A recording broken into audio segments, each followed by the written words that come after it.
नवरात्र के अवसर पर आप लोग कथा सुन रहे हैं, बहुत ध्यान देना। ये कथा का, देवी भागवत का ये प्रसंग, माँ शिव और शक्ति का ये प्रसंग शिव महापुराण की कथा चल रही है, इसको बड़े ध्यान से सुनिएगा। शिव जी को क्या प्रिय है? एक लोटा जल। पार्वती जी को, माँ दुर्गा भवानी को क्या प्रिय है? तो कहा ज्योत, अग्नि, यज्ञ की आहुति, हवन, धूप। आप लोगों के यहाँ नवरात्रे होते हैं? जम के बोलो जरा। होते हैं। तुम्हारे गांव में माता रानी बैठती है, जगत जननी बैठती है? कभी दर्शन करने के लिए गए हो? वहां पर कुछ आपको मिले ना मिले, पर एक सामने इतना बड़ा कुंडा रखा रहता है, उस कुंडे में गाय के गोबर की गोबरी कंडा जलता रहता है और उसमें लोग थोड़ी थोड़ी धूप छोड़ते रहते हैं। बोलो सही है? वहां धुआं रहता है, उस धूप का गंध रहता, उस गूगल की गंध, धूप की गंध रहती। 9 दिन रोज छूटती है, रोज माता के मंदिर। अब कोई कहे कि क्यों भैया एक दिन छोड़ लो, नहीं, वो धूप क्यों छूटी, वो अग्नि क्यों प्रकट करी? पार्वती जी का, देवी जी का, दुर्गा भवानी का अग्नि से क्या प्रेम है? उस ज्योत से क्या प्रेम है? उस धूप से क्या प्रेम है? शिव को जल तत्व प्रिय है और मां आद्य शक्ति को अग्नि तत्व प्रिय है।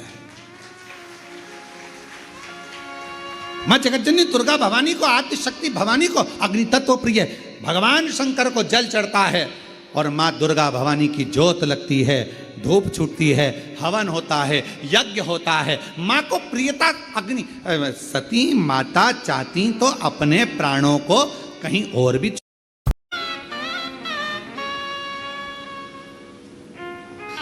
हमारे यहां दुर्गा भवानी का, मां जगत जननी का एक मंदिर ऐसा है जहां पर माता की मूर्ति नहीं है, केवल ज्योत की पूजन होती है। कौन सी मां है वो?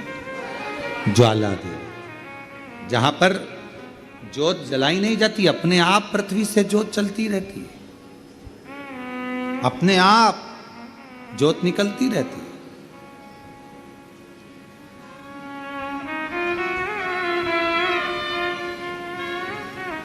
अपने आप ज्योत जलती है, अपने आप ज्योत प्रकट। और बहुत सुंदर जगह। हम कई बार, हमारे एक शिष्य हैं वरुण जी अग्रवाल देवास वाले, हम उनको हमेशा कहते हैं कि एक बार योग लगेगा तो हम आपके साथ माँ के दर्शन करने ज्वाला जी चलेंगे, उनकी कुल देवी है। तो हम उनको कहते रहते हैं अपन माँ के दर्शन। अब कभी कभी ऐसा लगता है माँ के दर्शन करने जाओ और माँ वहाँ पर कह दे कि बेटा कब आ रहा है शिव पुराण सुनाने।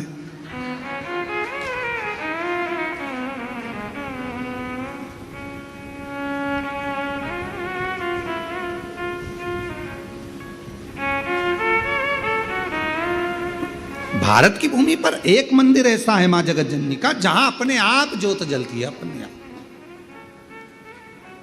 और उसको जलाया नहीं जाता, वो अपने आप प्रकट। कुछ नहीं तो घर के दरवाजे पर थोड़ा पानी छींटना। तुम ये तो नियम बना सकती है ना कि मैं घर में से पानी लूंगी, मटके में से, परिंदे में से, और घर के बाहर छींटूंगी। क्या होता है मटके का पानी बाहर छींटने से, परिंदे का पानी बाहर छींटने से?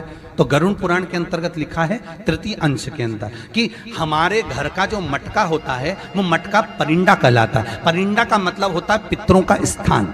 हम उसमें से जब पानी लेकर घर के दरवाजे पर छींटते हैं तो हमारे द्वार पर जितने भी पितर रात्रि भर में आकर भोजन की याचना करते हैं, उस जल से उनकी तृप्ति हो जाती है। तो हमारे पूर्वजों को श्राद्ध पक्ष में पानी देने की भी जरूरत नहीं पड़ती, पिंड देने की भी जरूरत नहीं पड़ती, वो उससे तृप्त हो जाते हैं मात्र जल का सींचन करने से, मात्र जल का सींचन कर देने से। आप कोई नियम मत बनाओ। एक नियम तो बना सकते हो कि पानी बाहर छीटूंगी, एक नियम तो बना सकते हो कि मैं परिंदे पर दिया लगाऊंगी, एक नियम तो बना सकते हो कि मैं दरवाजे पर दिया लगाऊंगी, एक नियम तो बना सकते हो कि एक चावल का दाना मैं प्रतिदिन शंकर जी को चढ़ाऊंगी। ज्यादा नहीं, केवल एक दाना मैं शिव जी को चढ़ाऊंगी। नियम बनाओ, कुछ एक नियम बनाकर चलो, आपकी जिंदगी की सार्थकता उसमें प्राप्त होगी। भगवान सामने आकर खड़े हो जाएंगे, सम्मुख में आकर।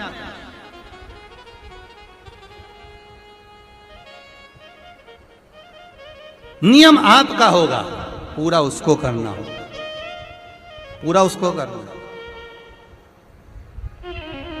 तेरे मंदिर में आना मेरा काम है और मेरी बिगड़ी बनाना तेरा काम। जरा जरा सी बात में हम लेकर बैठ जाते हैं, हम अगर ऐसा करेंगे तो 4 लोग क्या कहेंगे, हम ऐसा करेंगे तो 4 लोग क्या। अरे 4 लोग एक ही चीज कहेंगे और वो आखिरी में कहेंगे राम नाम सत्य है, उसके सिवाय कुछ नहीं कहेंगे। और 4 लोगों के चक्कर में पड़े रहोगे तो आगे का जीवन बिगड़ जाएगा। क्या किसको रोइए, बोलो जम के, चादर तान के सोइए। पानी का मटका, हंडा, भले तुम्हारे घर में नल से पानी आ रहा हो, आरओ का पानी आ रहा हो, तुमने आरओ लगा रखा हो और उसके नीचे एक छोटा सा हंडा, मटका, कुछ भी, छोटा सा घड़ा, कुछ भी रखना जरूर चाहिए। रसोई घर में भले इतना बड़ा हंडा रखो, मटका रखो, घड़ा रखो, कलश रखो, पर रखना जरूर चाहिए। क्यों? उसमें पितरों का स्थान होता है। तो घर में, रसोई घर में कभी परिवार में किचकिच नहीं होती, क्लेश नहीं होता। अगर हंडा भरा हुआ है, हंडा खाली होते होते जब सुबह के समय पर पानी थोड़ा रह जाता है, उस घर में जहां हंडा आधे से ज्यादा खाली हो जाता है, शास्त्र कहता है, भविष्य पुराण कहती है, जहां पानी का हंडा आधे से ज्यादा खाली हो गया, समझ लेना दूसरे दिन रसोई घर में क्लेश जरूर होगा, यह पक्का। इसलिए हंडे की सीमितता देखी जाती है। मटके को, हंडे को, कलश को आधे से ज्यादा भरकर रखा होना चाहिए, भले आधे तक भरा रहे पर आधे से नीचे नहीं जाए। उस घर में अब माताएं पूछती हैं, पंडित जी हमारे घर में बहुत क्लेश है, हमारी बहू सुनती नहीं, बहू के हमारी सास नहीं सुनती। क्लेश हो कहां से रहा है? जब तुम लड़की पसंद करके आई, उसका पांव देख के आई, 25 बार फोटो देखा, अपनी रकम तोड़वा तोड़वा के बहू को सोने की रकम चढ़वा दी, खुद ने अच्छी साड़ी नहीं पहनी, 10-10 हजार का सूट चढ़ा दिया, चुन्नी बेस, डब्बा दिया तैयार होने का, चप्पल दी नाप की, चूड़ी का नाप मंगवाया, इतना प्रेम, और घर पे आके जगदम्बा हो गई। कारण क्या है? इतना क्लेश कहां से आ गया? जब तुमने पसंद करी, तुमने देखी, लड़की वालों ने यहां देखा, लड़के वालों ने वहां देखा, जब एक दूसरे को देख के सब बात हुई है, संबंध हुआ, रात रात भर बात चली, फिर क्या हो गया? यहाँ तो रोज फोन लगाती थी, मम्मी ये वाली साड़ी तैयार कर लो, हाँ बेटा कर ले, ऐसी ऐसी बात सास और बहू में चले, चूड़ी का नाप भेज दीजिए, चोली का नाप भेज देना, और मैंने डब्बा तैयार कर लिया है, मैंने वीडियो कॉल में दिखाया, देख ले यही है, चप्पल भी लिए, ये भी लिया, चोटी भी ली, गजरा भी लिया, दुनिया का सामान लिया, शादी करी, इन्हें 2-3 लाख रुपए तो गार्डन में खर्च कर दिए, ने लोगों के खूब चटाया, 2-3 लाख रुपए खाने में खर्च कर दिए, गिफ्ट भी दिया मेहमानों को। जब इतना खर्च करा, इतनी जोरदार बातचीत थी, फिर आखिर 1-2 साल में ऐसा क्या हो जाए कि ये जगदम्बा ने ये कात्यायनी हो जाए? कारण क्या है? वो कारण तो ढूंढो। अरे बोलो तो सही है कि नहीं है? कारण तो ढूंढो कि कारण क्या है ऐसा, कि क्या कारण हो गया? अब दोष दे नहीं कि माँ ने सिखा दिया होगा, और वो दोष दे, तुम तो अपनी माँ के ही हो, हमारी तो सुनो ही नहीं, अब वो इधर दोष, वो उधर दोष दे। ये दोष देने से कुछ नहीं हो, अपने कर्मों का दोष देखो। ने जरूर झांक कर देखना कि सवेरे सवेरे कहीं हंडा खाली तो नहीं मिल रहा है, पूरा नीचे तक तो नहीं चले गया, आधे से नीचे तो नहीं हो गया, मतलब घर में दूसरे दिन क्लेश तो होना ही है। भले कटोरी के चक्कर में, पानी के चक्कर में, रसोई घर के चक्कर में, रोटी के चक्कर में, चाहे दिन भर में कभी भी होगा, पर 24 घंटे में क्लेश होगा, वो पक्का है। थोड़ा भरा, क्यों भरकर रखा जाता है मटका? क्यों भरकर रखते हैं हंडा? क्यों कहा जाता है कि जिस समय वास्तु पूजन होता है, पितरों के लिए पूजन करी जाती है, तो हंडा भरा जाता है, नया कोरा मटका, नया हंडा वास्तु पूजन में भरा जाता है। क्यों? और जब पंडित जी सिर पे मंगवाते हैं, नारी भर कर लाती है, गृह प्रवेश होता है, भरा हुआ मटका, खाली नहीं, भरा। और जब भरवाते तो इतना भरवाते कि उसका पानी उंडेलना चाहिए, वास्तु पूजन का नियम है। जिस समय मटके को भरकर लेके आते हैं घर के अंदर, कलश भरकर लेके आते हैं, वास्तु प्रवेश करते हैं, गृह प्रवेश करते हैं, तो मटका इतना भरा जाता है, उसका पानी बाहर ढुलना चाहिए। और जब लेकर आए तो झलकता हुआ पानी होना चाहिए। नारियल रखे, आम का पत्ता रखे तो पानी गिरता रहे। पर माताएं तो अपने फैशन में नहीं, डेंटिंग पेंटिंग कराए तो पानी गिरा तो वही नाराज हो जाए, बेचारा पंडित जी की हालत खराब कर कि तुमने इतना पानी क्यों भरा, कम नहीं भर सकता था हमारा पूरा।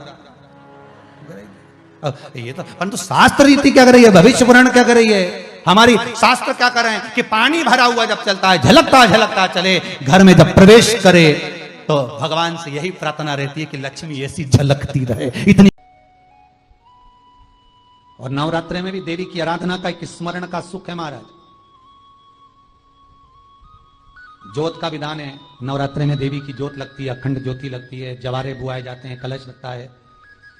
ज्योत का भी विधान है, जिसके यहां दिया अखंड जलाया जाता है, अगर वो दिए की लो, दिए की बाती अगर दक्षिण दिशा की होती है तो उसके घर में साल भर में एक घात जरूर होती है। जो दिया अखंड जलता है उसकी बाती का मुख दक्षिण का नहीं होना चाहिए। अगर आपने देवी भागवत का स्मरण करा हो, देवी भागवत को अगर सुना हो, तो देवी भागवत में स्पष्ट किया गया कि पूर्व की ओर मुख करा हुआ दिया, अर्थात पूर्व की ओर ज्योत जो जलाई जाती है वो संपदा की वृद्धि करती है। पश्चिम की ओर मुख कर कर जो ज्योत लगाई जाती है महाराज, वो बेबहू को देती है। और उत्तर की ओर जो मुख कर कर ज्योत जलाई जाती है, उत्तर की ओर जो ज्योत का मुख रहता है वो आयु की वृद्धि करती है, घर में अकाल मौत को रोकती है।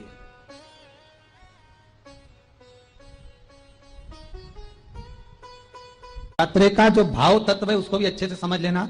दक्षिण की ओर ज्योत ना लगाएं, अगर आपको लगाना है पूरब की लगाएं, पश्चिम की लगाएं या उत्तर की लगाएं। और जितने दिन महारानी जगदम्बा जगतधात्री दुर्गा भवानी, अब की बार माता जी घोड़े पर आई है, हर बार देवी बदल बदल के आती है, इस बार जो नवरात्रे आए वो घोड़े के आए। तो घोड़े पर जो देवी जी आती है वो समृद्धि को देने वाली आती है, लक्ष्मी की वृद्धि करने वाली आती है। जैसी घोड़े की रफ्तार होती है उस रफ्तार से लक्ष्मी घर में आती है। तो ये मत सोचना कि कोरोना महामारी ने हमको नीचे गिरा दिया या कोरोना महामारी ने रोक दिया, कमाई के स्रोत रोक दिया, धन रोक दिया, चिंता मत करना। मेरी मां जगत जननी दुर्गा भवानी अब की बार घोड़े पर आई है, साल भर में इतना धन दे देगी कि आपने पीछे के 4 साल में नहीं कमाया होगा, इतनी मेरी मां भंडार भर देगी। ये घोड़े पर आई है, कोई साधारण नहीं हो सकता। देवी भागवत में स्पष्ट किया गया, जब जगदम्बा मगर पर आती है उसका भाव अलग है, और जगदम्बा जब हाथी पर आती है उसका भाव अलग है, और जगदम्बा जब घोड़े पर आती है तो जगत को समृद्धिवान बना देती है, वैभव में कमी नहीं आती। अभी भले दुनिया के लोग अभी रोते हैं कि पैसा नहीं आ रहा, कोरोना महामारी ने सब तोड़ दिया, रोक दिया, पर चिंता ना करना, मेरी मां अगर घोड़े पर आई है तो उसका सुख आपको जरूर मिलेगा। एक जरासी मिट्टी की दुकान भी अगर आप खोल कर बैठेंगे तो चांदी और सोना के बराबर कमाएंगे, इतना धन देगी वो मार, साधारण नहीं है मेरी माता। तात्विक सुख का आनंद देने वाली, लाभ तत्व प्रदान करने। और नवरात्रि में भी अगर आपकी कोई कामना है, आपकी अगर इच्छा है, आपका मन है, तो जगत जननी की आराधना करो। पति और पत्नी में अगर क्लेश है तो जगदम्बा के मंदिर में मक्खन चढ़ाओ, प्रेम बढ़ जाएगा। आपको लगता है कि पति कोई अन्य स्त्री से लगा हुआ है या परिवार टूट रहा है, तलाक तक पहुंच गया है, तो माता के मंदिर में आप ध्वजा लगवाइए, उस ध्वजा पर मक्खन लगाकर लगवाइए, आपको लाभ मिलेगा। महाराज यदि आपको लगता है कि बच्चे बहुत ज्यादा अपशब्द बोल रहे हैं, मुंह चला रहे हैं और प्रेम नहीं रख रहे, तो माता के मंदिर में लाल पुष्प, लाल चंदन और लाल चूड़ी मां को समर्पित करिए, प्रेम बढ़ेगा। बच्चा कभी आप जी से कम नहीं बोलेगा, प्रेम की भाषा निकलेगी मुझसे। मां जगतजननी की आराधना, जगदम्बा की उपासना। नवरात्रि में 9 दिन में से कोई एक दिन ऐसा ले लो जिस दिन कन्याओं का भोजन कराओ, साथ में उनको लाल चुनरी ओढ़ाओ या कोई लाल वस्त्र, लाल पूजन की सामग्री उनको दो, सुख मिलेगा, आनंद आएगा।